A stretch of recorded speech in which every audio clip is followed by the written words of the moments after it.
Well, Yeah. I will say, with Jonathan Majors, he was poised. Everybody was saying he was gonna win an Oscar for the movie he was supposed to come out with, like in November, where he's like the wrestler or Good something actor. like that. And they ended up like pulling Mhm. that film. I haven't heard shit about it. And everybody's like, "Oh, Oscar buzz for his." He was going everywhere, showing his new physique. And then I was like, "Damn, he's They gonna made him be the main huge." villain Kang in Marvel. Like that's a big deal to take somebody out of that.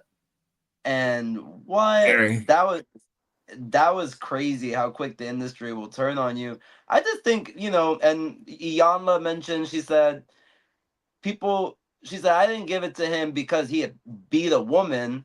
She said, I gave it to him because, he's had his name ran through the mud and he's a man and he's a black man. And people want to dismiss him like he's just some N word. And she was having a conversation about that, right? Because that was what her podcast was about, like the usage of that word and everything. And I feel Oh, like, yeah, and it was really a powerful conversation. And I feel like in Hollywood, what's the right space for forgiveness? Like, there's like everybody's getting canceled. Like, who's next? Like, Justin Timberlake's over there on stage in I forgot Chicago. to put that in. Yeah, he's talking about sometimes I'm hard to love, and he's crying because now it's like, I mean, he's in the Trolls movie. So like, I was thinking about that. I He's was the like, main producer of it now. He's one of the are main they gonna producers of put it. him in another one? Like, or is he He's gonna done? put himself. Like, but will people want to be in it? Like, and then are those people gonna get canceled for associating themselves with him? First of Like, all, that's a good point. So I think he's already lost his luster, Justin Timberlake, and I'm a huge Justin Timberlake fan. But he definitely deserves a backlash. The DWI, that's small potatoes, but it's on top of the things that he's been doing, saying I have to apologize for nothing, all that kind of stuff. So it did not help his case. But as far as a troll audience, ain't none of them watching TMZ, watching his mugshot. He's still gonna be can't. on there. He's still gonna be Yeah, funny. that part. That part he's gonna be fine. The album sales, the tour, that's never coming back. That He he's needs never gonna sell NSYNC out the way now. he did. Say it again. Sorry.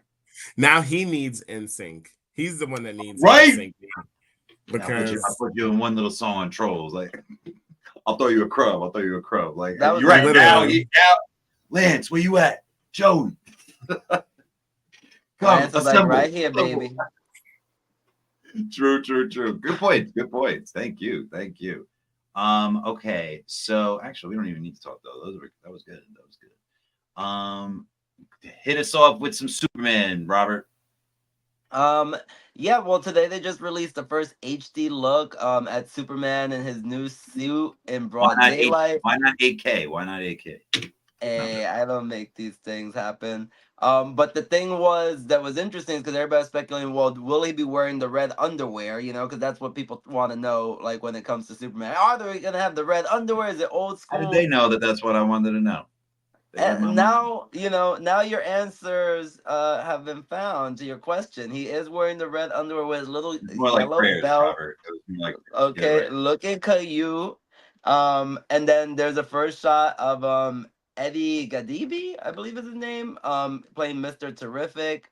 He was in X-Men First Class as Darwin, and now he's Mr. Terrific. And I think he looks great. I'm a nerd. I love DC. I love Marvel. So seeing this like excites me. I can even get behind the costume, even though I don't love that S. I'm like, it doesn't look like an S. That's all right. And Mr. Terrific's a great character, so I'm just like, woo, this movie, I'm here. They have a lot of Fun fact. DC characters, so Yeah, no, I agree.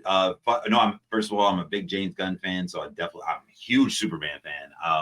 Superman, Spider-Man, and X-Men, Batman, they can come out with 100,000 movies. I will still go to see it.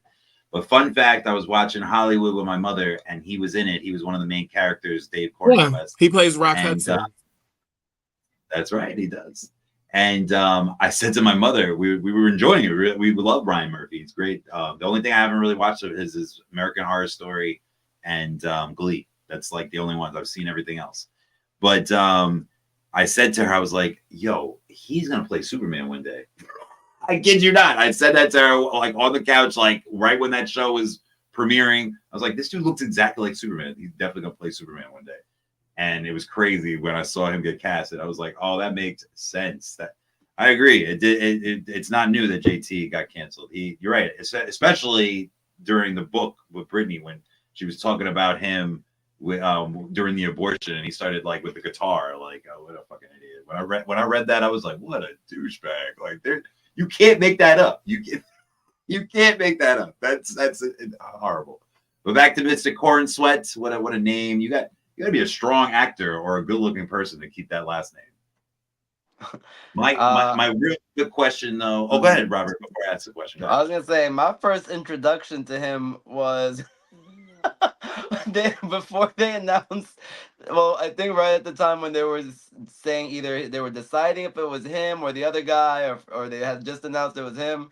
They just had a picture of him coming out the water in his little black bathing suit, speedos, with his wife or something. And I was like, oh. I was like, whoa, Superman. I couldn't believe what my eyes had seen. My question to both of you. Go ahead. Oh, no, I was just going to say, there's no real Superman after Henry Cavill. Sorry, like Henry Cavill is like the peak Superman at this point. He is so fun. And there's no other Witcher either. I just finished The Witcher, and I'm like, oh, yeah, he's looking forward to Liam Hemsworth. He always is. He's always leaving something or some silly. Well, he's having a baby. He's not very nice to work with, they say. Oh, I didn't know that. Well, then this makes sense what I'm about to say. So there's rumors, not rumors. He said it. He said that he came up to DC. He said, he came up to James Gunn while they were reforming everything. And he said, I want to be Superman. And he goes, okay, like, if the schedule permits, like we're still, working through things. And he had a scheduling conflict with The Witcher. And both of them were not okay. That like Witcher was like, you got to make a decision. And he was already like, James Gunn did not like guarantee that he was going to be Superman. So he was like, all right, well, then I pick Superman. And so he comes back to James Gunn, and James Gunn goes, well, I didn't pick you as Superman anyway. So he got asked out of both roles. They both like dropped him. So that, I don't know if that rumor is true, but like it connects with that. That's crazy. He was at the end of Black Adam. And that's where he got shitted on, yeah. That movie he was at the end of it. Right, it was so bad that James Gunn, like, what's his name? The Rock wanted to have like a whole franchise out of that, and James Gunn was like, he wanted it so bad. He said the DC universe is shaken up; it'll never be the same. The hierarchy of the DC universe has changed, and boy, was he right, because he's gone. He was out on the next train. He was done, never to be. Everybody was. Yeah, well, except James Gunn's favorites. Yeah, except James Gunn's favorites like Peacemaker. Peacemaker's amazing. That's a great show. His wife. So, with that, James Gunn deserves it. Like he has right now more success with his IP. And as much as I love Henry Cavill, I've been a big fan of him since The Tudors. I didn't see Argyle yet. I heard that bombed. I heard that didn't do that well, but I will eventually watch it because I love Sam Rockwell. I love a lot of the people that are in it. But he doesn't carry it. DC was doing terrible. As much as we loved watching him on screen, like he just wasn't doing it. Like nobody was doing it. Jason Momoa, nobody was bringing people to the theater except for Christopher Nolan.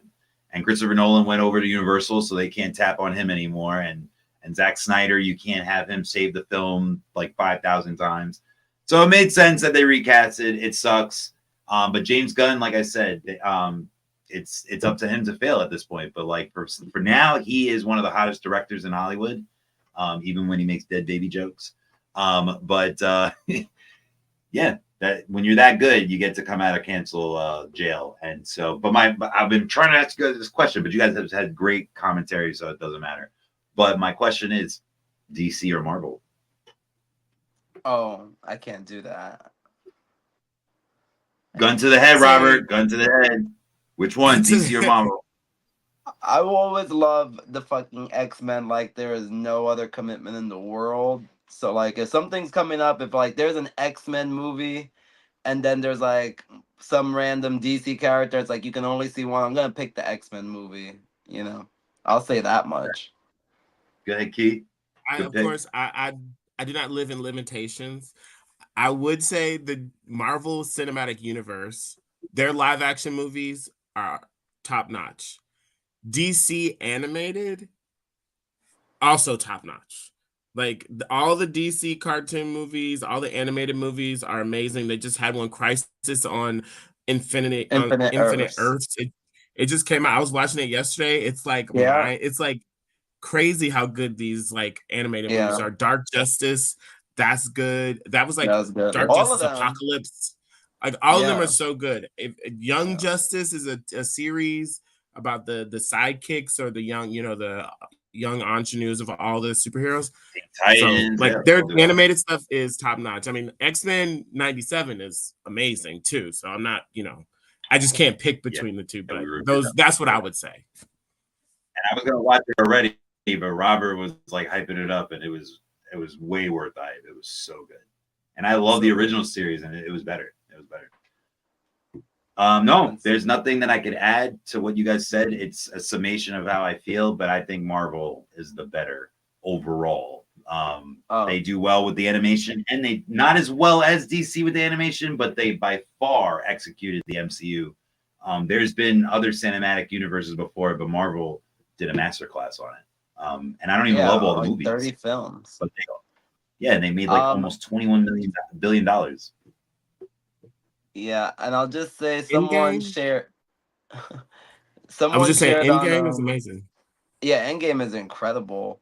But I was just gonna say, I did like Infinity War though. That was good. I loved all of those. But real quick, I was just looking up some of like the statistics on the Snyderverse of DCEU films versus like the post Snyderverse. Robert, look at you with all these stats and anecdotes. And when Zack Snyder was at the helm, the DCEU had an average gross of $815 million, as opposed to post Snyder, they started doing about $249 million, which that includes Shazam, Birds of Prey, Wonder Woman 84, The Suicide Squad, Black Adam, Shazam 2, The Flash, Blue Beetle, and Aquaman 2. While the original slate, Man of Steel, Batman v Superman, Suicide Squad, Wonder Woman, Justice League, Aquaman, they totaled $4.9 billion altogether. Those last films reached $2.2 billion altogether. So Zack Snyder, for whatever people want to say, he was making DC money. His universe. He's good. But one of the reasons why they don't go to him often is he's expensive. Not just for his quote, but because he's like David Fincher from Seven. The reason why they canceled Mindhunter, an amazing show, excellent, 10 out of 10, is because he's known for taking like 100 takes each scene. And you're an actor, Robert. Imagine a director being like, no, that's not good. We just did 200 takes. Well, we got to do it again. Like, that's fucking annoying. And especially for a budget and shit like that. So I think that's a big reason. What's his name? The Netflix movie did not do that well. He's hit or miss. I know 300's amazing. Obviously, Sin City. So you do have a good point, though. Like, if it's about the numbers, they should try to stick with him. But you know me. We've had this conversation before, and I would probably get fired. You would probably be the one that gets promoted, Robert. I would get fired because I like taking risks. And I feel like Hollywood makes a lot of money not taking risks. So I think he was a risk. His take on Superman was pretty badass. Like, he went with like a real sad, everybody called it sad Superman. I love Man of Steel. It was an interesting take. I appreciated his Man of Steel. I thought that was great. I love his slate of films. Batman vs Superman, the biggest sin with that was that it came out too soon. Like, they should have had one Batman film and then Batman vs Superman. It would have been, I think, more well received. I agree. But and then that line when he's like, Martha, don't say, why are you saying her name or whatever? It's like, oh god, that was cheesy. But the films overall, they were pretty fun to watch, especially the Snyder cut. The Snyder cut. Hey. Yeah, I know, and he did a good job. I saw the original. That shit sucked, the Justice League, but his cut was way better. It looked like it looked like he fixed it too. Like, there was like so many scenes and so many cut like whoa, how'd you end up there? Like, but He did a good job salvaging it, and Incredible. he said he didn't even come out with the full version that he wanted to come out with, which is, and that's why there's like they have that phrase, the Snyder version, because he's like one of the first directors like always complaining like, I didn't even get to bring out my version. Matt Right. Reeves, like all these directors say it now. They go, well, if the Russo bro, well, if I was able to come out with my director's cut, yeah, motherfucker, we don't do DVDs anymore, motherfucker. We don't do the director's cut. Stop. I'm joking. Hey, can I just say that Yeah, as a comic book nerd fan, some of my favorite cuts, like the definitive versions of like the Daredevil movie, is the director's cut. So if you see the Mhm. director's cut of the Daredevil film, that is way better than what we got in the theater. I And did the same. then I would always and go for then the director's cut. Right, and then even one of the best critically acclaimed X-Men films, Days of Future Past, they have the Rogue cut that includes Anna Paquin, and that's like the definitive version of that film Yeah, too. I You heard know, about so that. it's like there are, the director's cuts for the nerds do count. Um, and with Zack Snyder, I mean, unfortunately, at least when it came to Justice League, like that was taken out of his hands. The studio said, "Oh, you're gonna leave because your child committed suicide. We understand. How about we bring in Joss Whedon, and he's gonna instead rewrite and reshoot your entire film and change the whole thing." And it was a whole mess.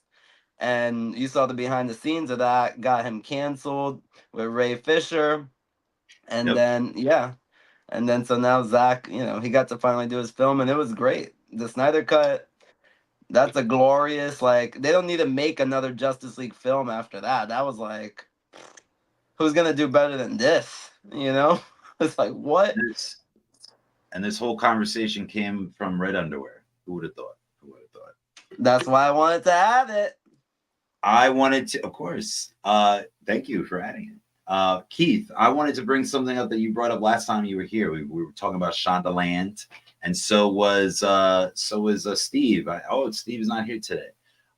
Steve brought up because I brought up her book, Yes, The Year of Yes, and we talked about Black Twitter before, and she just came out with a new documentary. She didn't direct it, but she's in it, and Shondaland produced it, Black Barbie. Oh, Black Barbie. I wanted to know your thoughts. I just finished it. It was really good. She's actually from South Carolina. The lady who's created the Black Barbie. She's from The Kitty. designer. Oh yeah, Kitty. Yeah.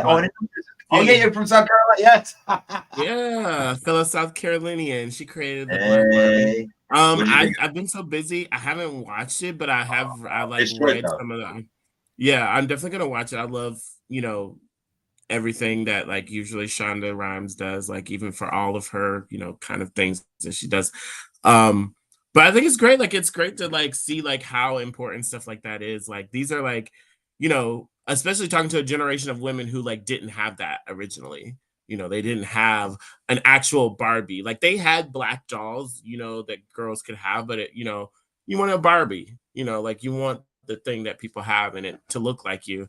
So it's really exciting to see, like, to share with the world. I think that's the great thing about like the internet and social media is just like sometimes you think these things only matter to you. It's just like, oh, it would have been so cool if I had the same, but now like we're able to share the same shared childhood, longing for like acceptance and wanting to be there. That's like, because that's what it all comes down to. It kind of doesn't matter what you look like, where you come from to a certain extent. Like it's just like we all just want to fit in somewhere, and like the Barbie was one of those little factors for like little black girls that made them feel like, oh, the world is for me, for everything that's still going on now. But I think it's beautiful. I think it's awesome. I will touch base with you once I finally watch it though. Of course. Robert, did you get to see it? I didn't get to see it, but I have been hearing all about it. I saw the picture come up. I was like, oh, I gotta see this. This looks good. And I would say it is interesting when you think about how Netflix calls it, right? The toys that made us or whatever, right? And it's like and and like you're saying, keep like the nostalgia and all that you recognize of growing up with these items, and there is an importance and there is a fandom of like that relates to that moment that we all shared, and it's powerful. So I feel like I'm sure the docu is going to be a hit. And I think, yeah, I mean, for me, I had a Barbie growing up. I had a couple of them. And I remember making my babysitter showed me how to sew by making a dress for it, and so I had a little Barbie. She was blonde. I think I chopped her bangs or something. You got to take whatever Barbie you can get when you're when you're growing up gay. so so I wasn't mad, but You're grown up gay. when you're growing up gay, you take whatever Barbie you can get your hands on. All right. so, but yeah, I Well, that's think funny that you mentioned that. yeah. Go ahead, finish your thought. I was gonna say, I just think that yeah, you can't. I don't know how to put it, but it's like you can't. There's nothing, no way you can like kind of buy that kind of power of feeling seen, right? The ability to Yeah. feel seen and included in something, it's priceless. That's what I was gonna say. So the inclusivity to feel included, it means a lot. And there's so many conversations going on around today about like characters being race changed, right? Like the Little Mermaid, most famously recently, and it really was very. It was like I said, Disney. They couldn't ever put out that audition and say we only want white girls to audition for this. Like that would be the antithesis of what Disney's supposed to mean. So they couldn't do that. And then you have Haley Bailey, who she knocked out the park in my like opinion. I think she did so great. Oh, she was great. People got to see, and there was a bunch of people who never before got to see themselves as like princesses.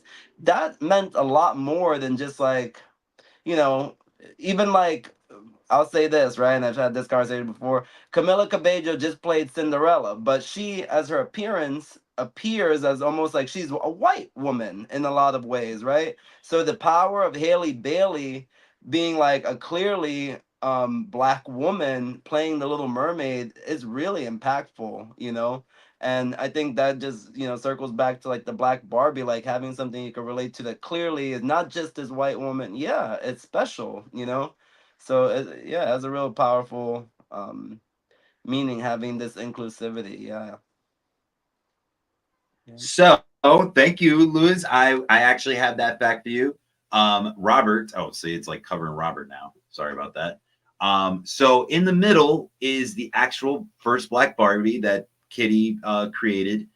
In 1938 was the first Barbie. The next iteration of Black Barbie, there were fewer of them, but they never were called. It was called Cara. It was called all different types of names. They never, for some reason, would let it become the actual Barbie line. But the first Black Barbie with the Barbie name is in 1980. So it took from 1938 till fucking 1980 to have that iteration. The woman that worked at Mattel, she was best friends with Kitty. As soon as Kitty came in the door, like they became best friends, and they're in the documentary. Maxine Waters is in it as well. A bunch of people, Shonda Rhimes. So to go to your point, Keith, they did have black dolls, but in the beginning, when Barbie first came out, black dolls were actually banned in certain states. You weren't even allowed to have black dolls, and in order to hide it, they used to have the white dolls, and they still have them, and you flip them over. And the reason why that's for that is because that's where they would hide the black dolls, under the skirt. And you learn that in the documentary. It's crazy. It's a crazy documentary. And the doll in the middle is designed after, oh man, what is her name? She's the first person to do, which is hilarious because the next woman to head a TV series was Scandal, and the first one was Julia, and that was in this documentary, and that was like in the 40s. I am Donna Carroll.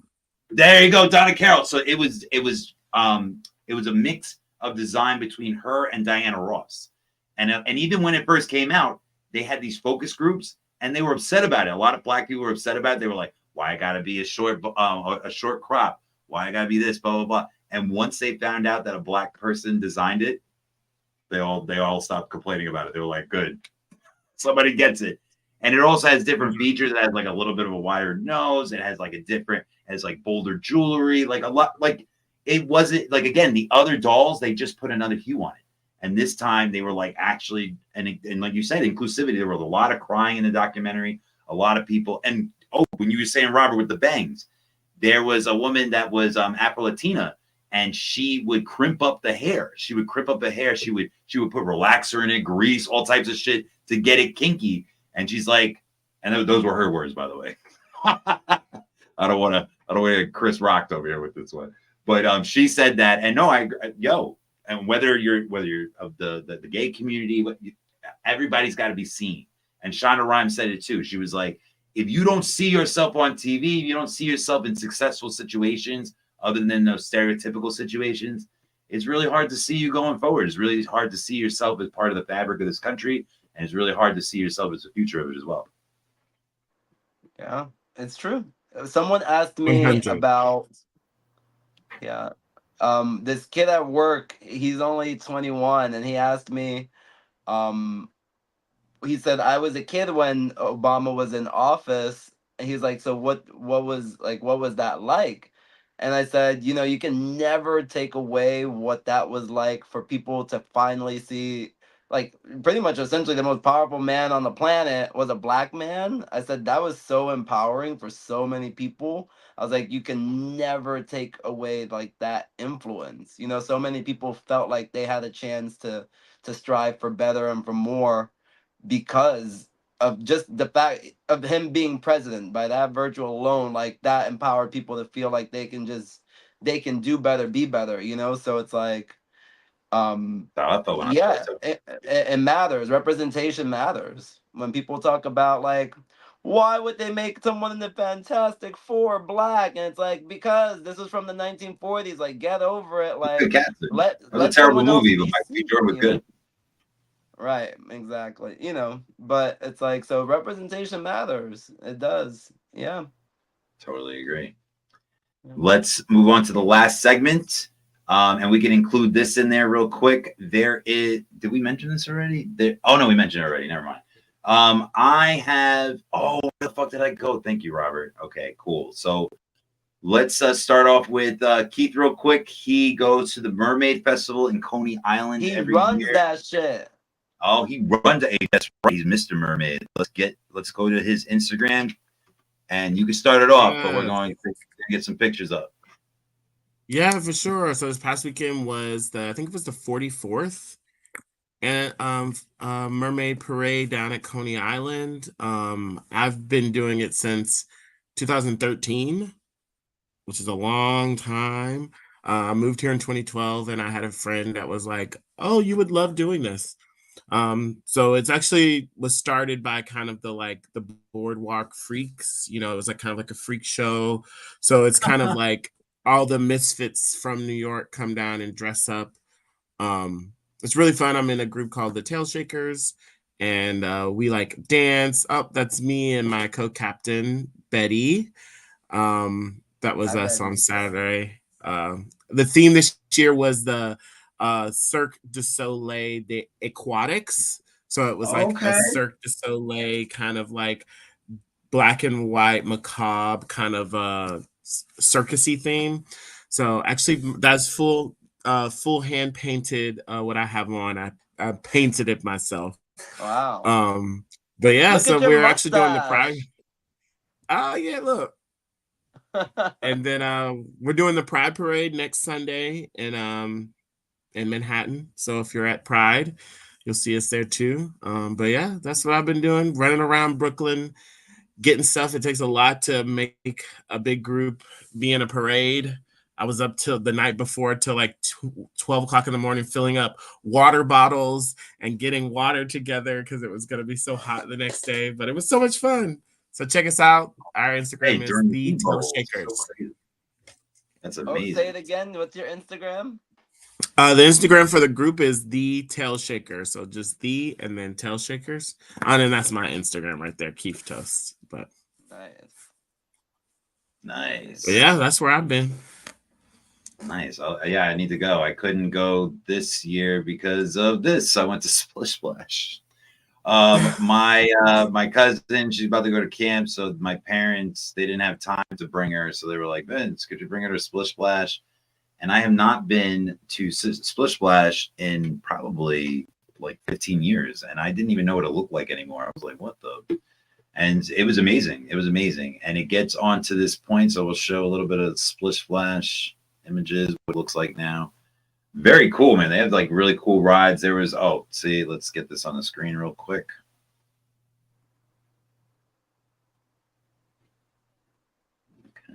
Been to a water park in years.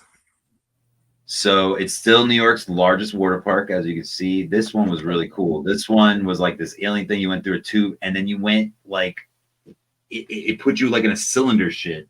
It's nuts. I've never been. I was really impressed. They had this one where like you went into a dark tube where there was no light at all right before they shot you down. This one is their craziest ride. I don't even know why I went on it. Because it broke like 3 times when I was about to get on it, and of course my dumb ass was like Action Park. I'm like, yeah, let's do it. Let's fucking break some legs and shit. But I did not. That's right.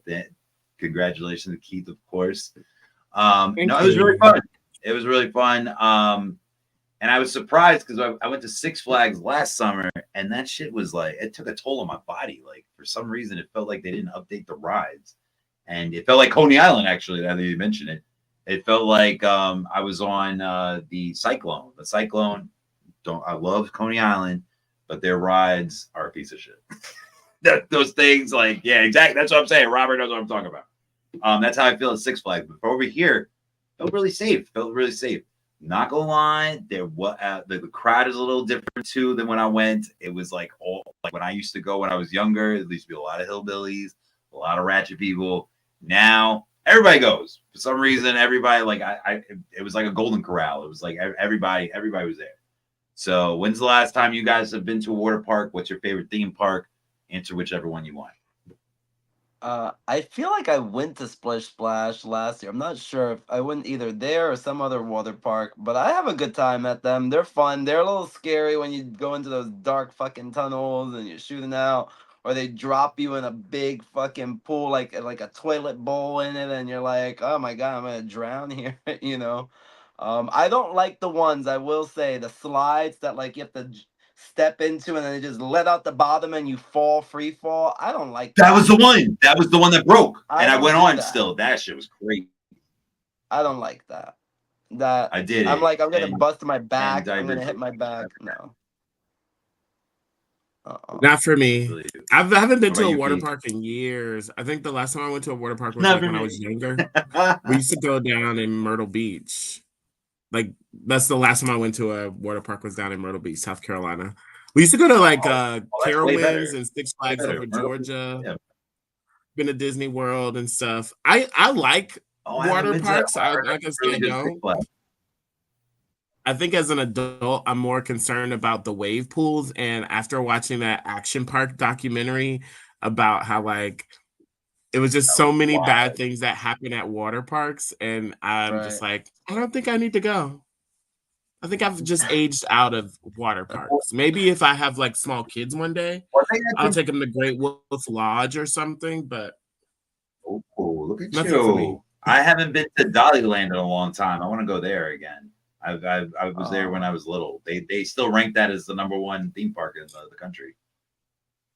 What's that park, that theme park that's in the mall nearby, like in Jersey or something? I haven't been there yet. American Dream. I heard that's American Dream. And my cousin said she's been there, and she said that one's better. Even though she loved Splish Splash, she had a good time. That was her friend. That was her friend. Well, she said that she really enjoyed it, but she said American Dream was better. And they have like a ski thing in there. One of my friends has yeah, they have like this big ass like hot tub, like one of the, I think it's like the biggest hot tub in the country, which is nasty. That I don't even like hot tubs. And back to the Action Park. I think that was just a regular park, but that was crazy. They like fucking went down slides with no fucking lubrication and like no fucking. I don't think it wasn't a regular park. That's why boards or yeah, man. And I had no idea. I think we talked about it before. I had no idea. I wanted to go really bad. And then when I saw that documentary, I was like, no wonder my parents. And I don't think my parents knew about all the lawsuits and shit. I had no idea. It was mad random why I picked that documentary. It was during the pandemic. They like just built it in the back of somebody's yard. It was like in the back of somebody's house. Like they just started building stuff, and they were like, "It's an amusement park." Yeah. The 80s. But anyway, hell yeah. Let's get down to Robert. Robert, what are you doing in the go section? Okay, so I went to go see my friend Robert Masonette, who was in a play called Go Go Slim, written and directed by Mark D. Lyons. And I'll just read the quick synopsis of that. Um, it's Oliver is trying hard to juggle the men in his life with his own personal beliefs and aspirations, all while healing and dealing with his own personal traumas. Oliver Slim, a famous NYC go-go dancer and hustler and amateur boxer, is suffering. He has lost interest amidst artistic and professional difficulties while attempting to recover from his anxieties. And it was interesting. Oh my God, I wish everybody could see it. It was so fun. It was about a group of go-go dancers, and in between you would see what they were going through in their personal lives, and it was drama, it was fun. My friend Robbie played the older gentleman who was who was paying for love and affection from one of the go-go boys. And I'll just say that doesn't necessarily end so well.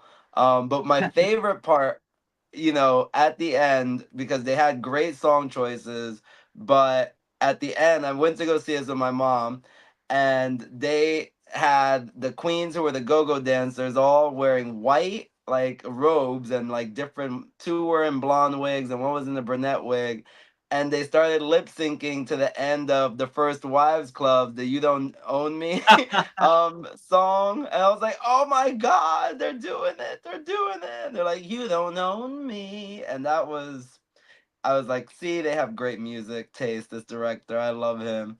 And it was a great show. Shout out to my boy Robbie. He did an amazing job. And everybody in the cast was fantastic. So hopefully they'll bring that back, and I'll let everybody know so they can see it, because that was a great show. Live performances, great Yeah. artwork. They did a good job. All right, so I lied. Now we're up to the last segment, and I want to let you guys. I want to get your opinion on this. As always, first one is very popular right now. Graduation season, but my thing is, I only think graduation counts when truancy doesn't count. So like I keep seeing on people's feeds pre-K graduation, and they got the whole fucking get up too. They got the whole kindergarten graduation, third grade graduation, fifth grade graduation, eighth grade graduation. The only fucking graduations that count are high school, college, and anything above that. Before that, it's against the law, guys, not to go to school. In the U.S., it's against the law. They have to step up. So I don't understand. So am I the only one that does not agree that we should not be saying graduation? Do we have to make people feel that good about themselves that they have to feel like they fucking graduated before they graduated? Go ahead, Keith. You first. I'm not gonna. You look. I'm not gonna judge if they want to spend their own money on on some of the stuff that I've seen, because I have seen some of these like graduation things from they're like, my baby graduating, and then they turn around and they're crawling, like they're crawling, like they're not. I don't know where they're graduating from. Pull up. It's not even a step up. It's a crawl up. Yeah, that's what they're graduating to. I mean, growing up, we didn't celebrate like kindergarten graduation or step ups or anything like that. It was really just like high school. I can see, like if it's like the first child in the family, like everybody wants to celebrate it, like I guess it's one of those things where it's like if it's on the internet, I can just scroll past it. I'm not like actively annoyed by it. If somebody in my family, if I had a niece or somebody that was like, oh, my babies, we're having a party, here's a registry, I'm not going. No. When they graduate high school, yes. I'm not buying no gifts for no kindergarten. The first kid in the family graduate kindergarten. Cheers. Literally. So that's what I think about it. I don't. To me, I don't care. I think it's a bit much, but I don't have kids, so I'm gonna reserve those thoughts for people that have children. But they can't count yet. So. Robert has lots of kids, so he could chime in. Go ahead, Robert. Yeah, I'm golden, as you see. I can, I would say this. I feel like it's really like my mom always talked about the importance of celebrating small steps in people's lives. Because when you meet different people, there are people who don't unfortunately have, let's say, like the best parents or the best influences around them. So like there may be a child you might meet one day who never got, even though the rest of their class got to celebrate their graduation, maybe they never did and it was never important for them. And maybe that's why they don't care about education. So I think, when you take time to celebrate those little moments and show, like, you did good this year in school, keep going. We celebrate you. For a lot of people, it could change lives, So I think it's harmless to celebrate those kind of things. And I think if it's gonna make that child feel empowered to keep going and like to pursue education and see that you can be rewarded for you know achieving in your young little life, like you said, what did you do, learn to learn your ABCs? Well, yeah, you learned your ABCs. Next is learn to count, and it's like keep going, so I think everybody likes to be celebrated. I'm not necessarily one of the people who need to give out participation awards, but I think everyone, like we talked about inclusivity, everybody wants to be seen. And even as a child, there may be children at the house who nobody talks to them. People don't, they're like an invisible child.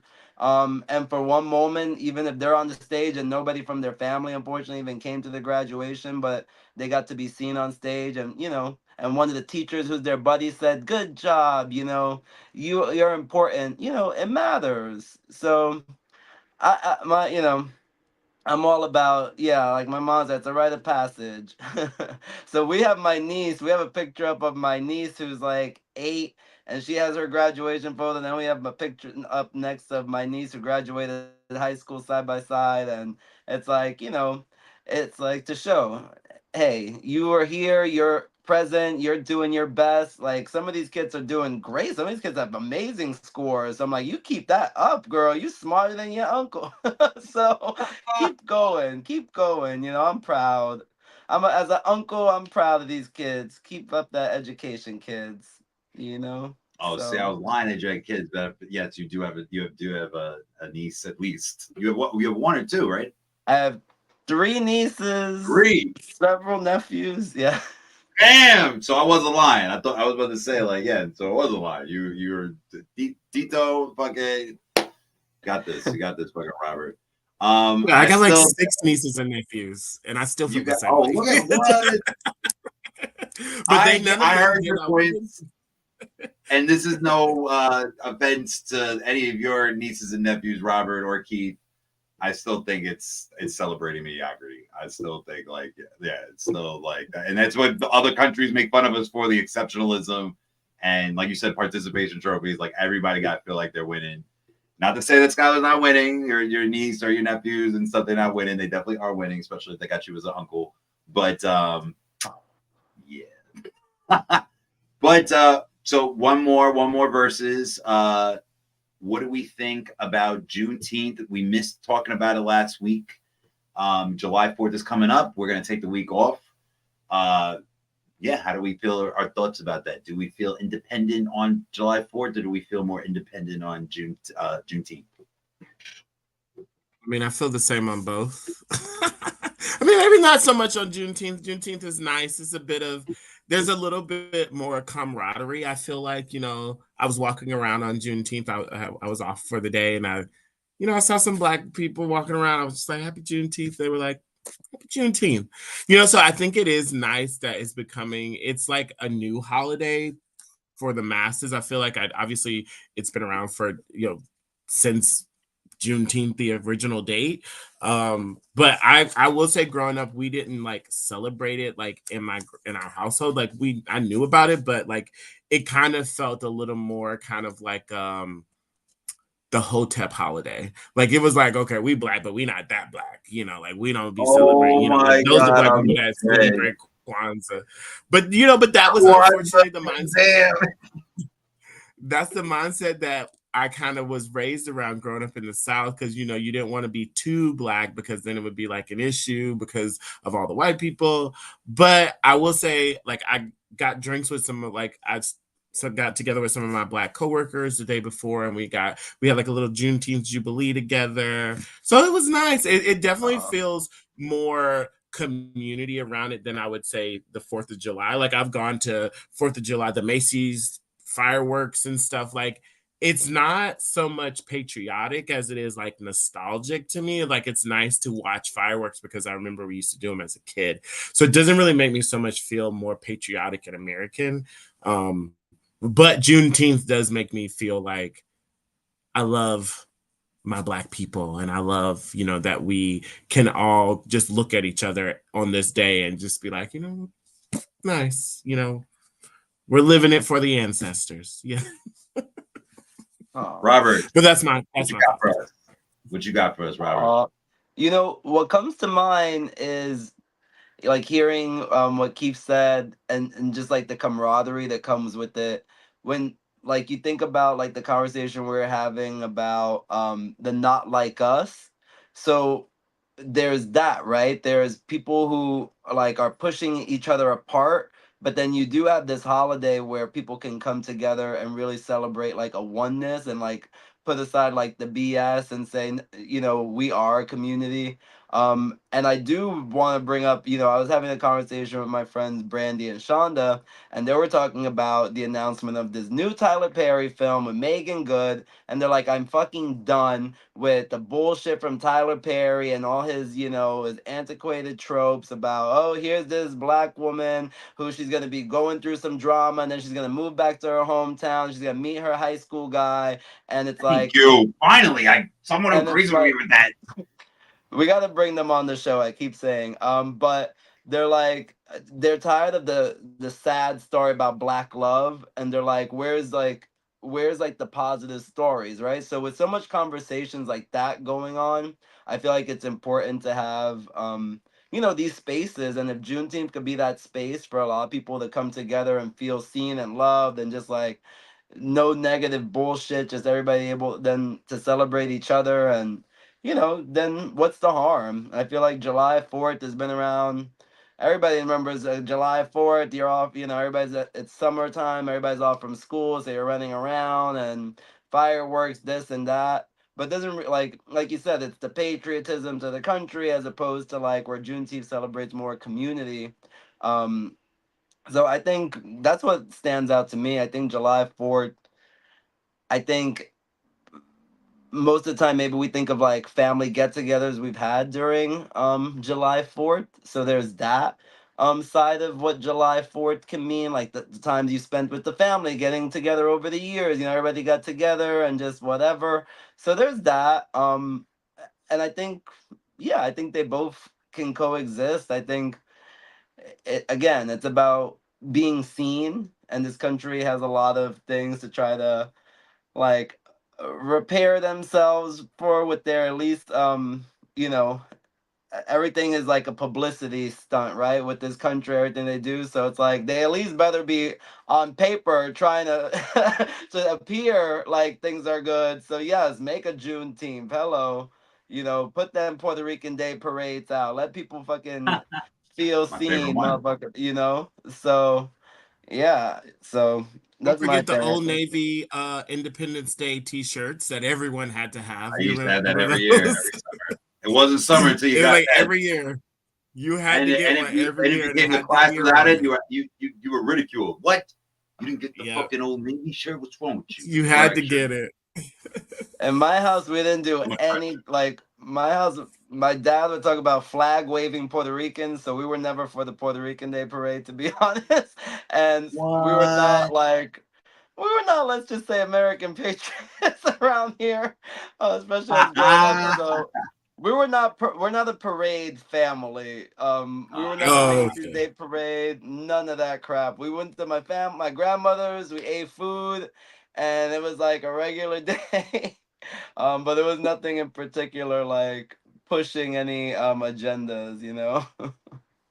I only found out about Juneteenth maybe like 6-7 years ago, and so once I found that out, it was like the bubble burst. I thought we all were free at the same time, and I just read 1619 recently. Very good. I'm very boring. I listen to history, not all the time, but I listen to history audiobooks a lot.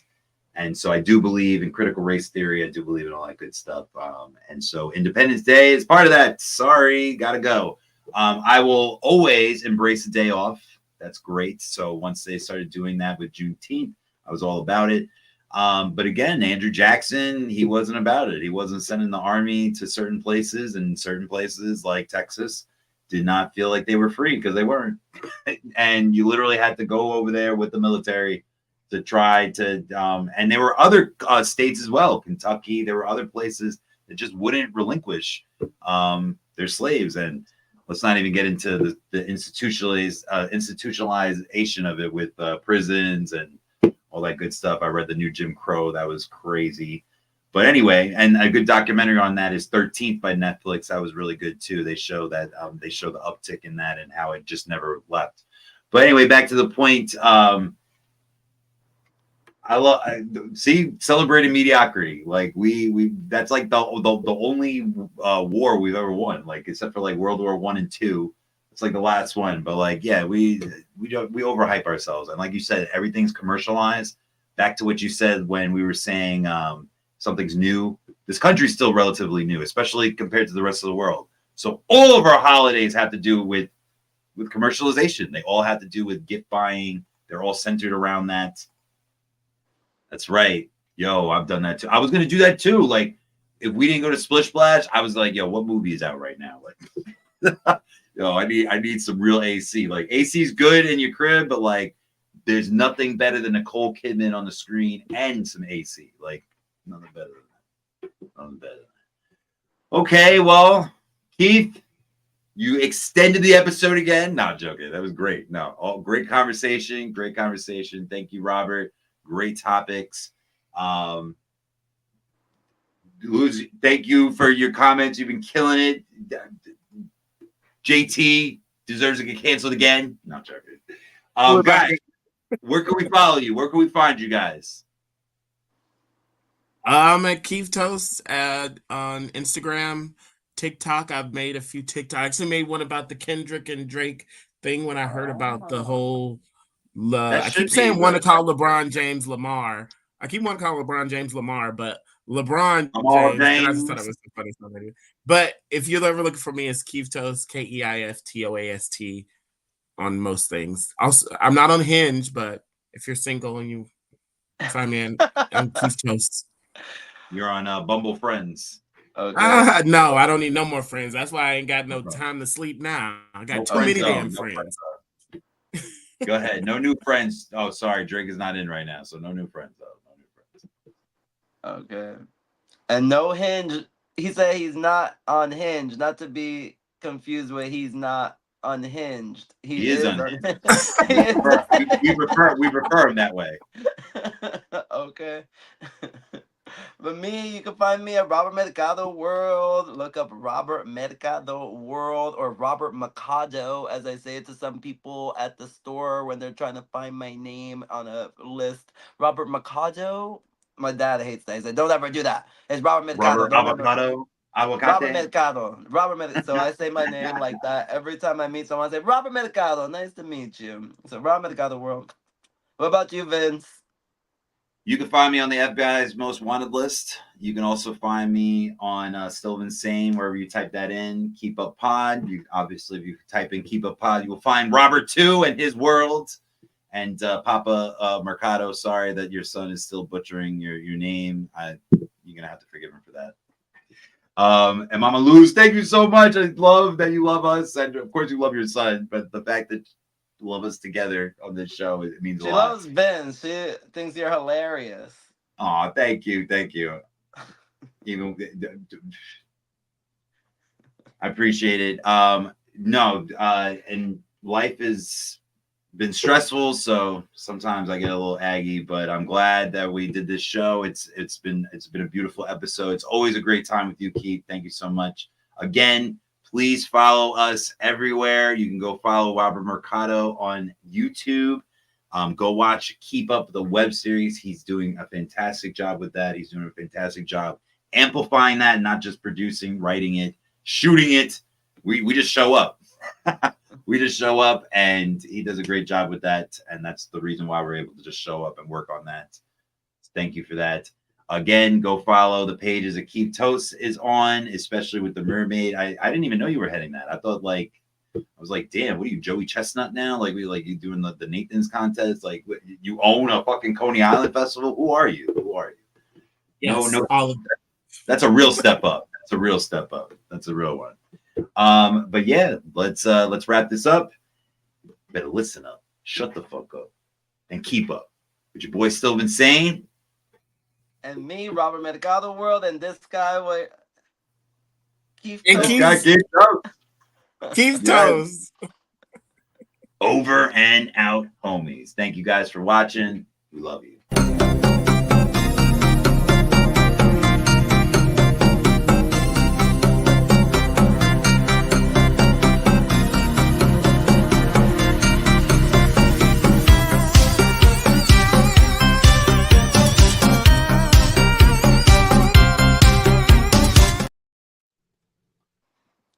I would like to lip sync to whatever.